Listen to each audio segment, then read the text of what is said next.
உங்களுக்கான இன்றைய வாக்குத்தத்தம். நதியோரமாய் அதன் இக்கரையிலும் அக்கரையிலும் புசிப்புக்கான சகலவித விருட்சங்களும் வளரும். அவைகளின் இலைகள் உதிர்வதுமில்லை, அவைகளின் கனிகள் கெடுவதுமில்லை. அவைகளுக்கு பாயும் தண்ணீர் பரிசுத்த ஸ்தலத்திலிருந்து பாய்கிறபடியினால் மாதந்தோறும் புது கனிகளை கொடுத்து கொண்டே இருக்கும். அவைகளின் கனிகள் புசிப்புக்கும் அவைகளின் இலைகள் அவிழ்த்ததுக்கும் மானவைகள். கர்த்தராகிய ஆண்டவர் சொல்லுகிறது என்னவென்றால், நீங்கள் இஸ்ரவேலின் 12 கோத்திரங்களுடைய இலக்கத்தின்படியே தேசத்தை சுதந்தரித்துக் கொண்டு குறிக்க வேண்டிய எல்லையாவது யோசேப்புக்கு 2 பங்கு உண்டு. சகோதரனோடே சகோதரனுக்கு சரி பங்கு உண்டாக அதை சுதந்தரித்துக் கொள்ள கடவீர்கள்.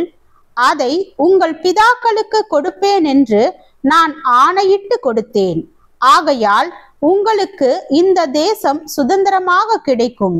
எசேக்கியேல் 47வது அதிகாரம் வசனம் 12, 13, 14.